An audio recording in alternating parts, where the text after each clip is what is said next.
جب ایک آدمی بھی لا الہ الا اللہ پڑھنے والا ہوگا تو قیامت نہیں آئے گا، ایسا سنتے ہیں. یعنی پتہ چلتا ہے کہ ایک آدمی بھی صحیح ہو تو اس کے لیے دنیا قائم رہے گا، اور اگر نہیں ہو تو ہجوم سے آج کل جو جمہوریت وغیرہ کا نظام دیکھ رہے ہیں تو اس میں کیا ہے کہ بھائی جو پرائم منسٹر بن گیا، جو منسٹر بن گیا، اسی کے لیے لوگ محنت کرتے دن رات، بس کسی صورت سے الیکشن جیت جائے.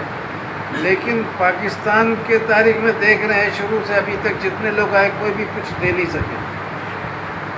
ابھی کا موجودہ حکومت کو دیکھ لو، اس کے پہلے کا دیکھ لو، اس کے پہلے کا دیکھ لو، کوئی اتنے سارے لوگ چینج ہوئے، کوئی دیا تو کچھ نہیں. لیکن الیکشن کے لیے ہر کوئی دماغ خراب کرتا ہے، اپنا تندرست ہیلتھ خراب کرتا ہے، سب کچھ کسی بھی صورت سے جیت کے بنے. ارے بھائی جب بن کے کیا کرو گے یہ پتہ نہیں تو بننے کا شوق کیوں ہے؟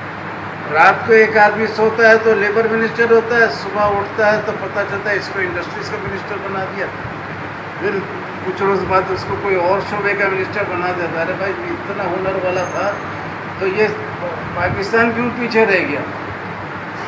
تو میرے خیال سے جتنے بھی لیڈر ہیں، یہاں لیڈروں کا ذکر آیا تو اس حوالے سے میں بولوں کہ جتنے بھی لیڈر ہیں جن کا نام لیا جاتا ہے ان کے اوپر ایک وائٹ پیپر ہونا چاہیے، ان کا اپنا کلیم ہونا چاہیے، ان کے بچوں کی طرف سے کلیم ہونا چاہیے. میرا باپ یا میرا دادا یہ کام کر کے گیا، اور اس کے اوپر ڈسکشن ہونا چاہیے تھا کہ عوام کو پتہ چلے. ماضی سے بھول جاتے ہیں، جو آتا ہوتا ابھی تو سب کچھ کرے گا.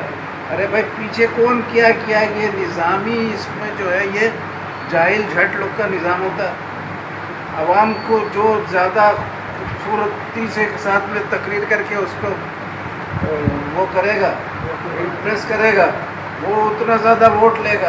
تو جب ووٹر کا کوئی کوالیفیکیشن نہیں ہے، ہر جاہل جھٹ ووٹ دے رہا ہے، اور یہ نہیں دیکھا جاتا ہے کہ وہ ایمان والا کتنے ووٹ دے رہے، بلکہ جتنے بھی نمبر آف ووٹس دیکھا جاتا ہے. تو نمبر آف ووٹ سے کہیں کام نہیں ہوتا ہے. یہ آپ کے جو اپنا گل واحد بھائی ہیں یہ ایک کام کرتے ہیں اچھا، تو ان کا اسٹارٹ میں ہو سکتا ہے کم لوگ ہو، لیکن اس میں اللہ تعالیٰ اپنے ٹائم سے برکت ڈالتا ہے. ضروری نہیں ہے کہ جس دن گڑبڑ ہو اسی دن اللہ تعالیٰ اس کا وضاحت کر دے. عیسیٰ علیہ السلام بیٹا بن گئے، اتنا تو 600 سال بعد تو قرآن شریف آیا بولا کہ بیٹا نہیں ہے. اس میں لوگ بولے ہوں گے، تو ہر چیز کا اللہ تعالیٰ ایک دو دن میں وضاحت نہیں کرتا ہے، اپنا ٹائم لگاتا ہے. وہ تو صبور بھی ہے اور وہ اپنی مرضی سے کام کرتا ہے. تو اس لیے ہم اور آپ سب کو شکریہ ادا کرنا چاہیے کہ بہت اچھے ماشاءاللہ اور یہ انداز ہے پڑھانے کا، اور ان کا ایمان بھی ماشاءاللہ مضبوط ہے. یہ بھی نہیں دیکھتے ہیں کہ کون کتنا بڑا پگڑی پہن کے آیا، کون کیسا ہے. 5 فٹ کا بھی آدمی آ جائے تو اس کو بھی عزت دیتے ہیں ماشاءاللہ. تو آپ کا شکریہ، اور اللہ آپ سب کو خوش رکھے. آمین.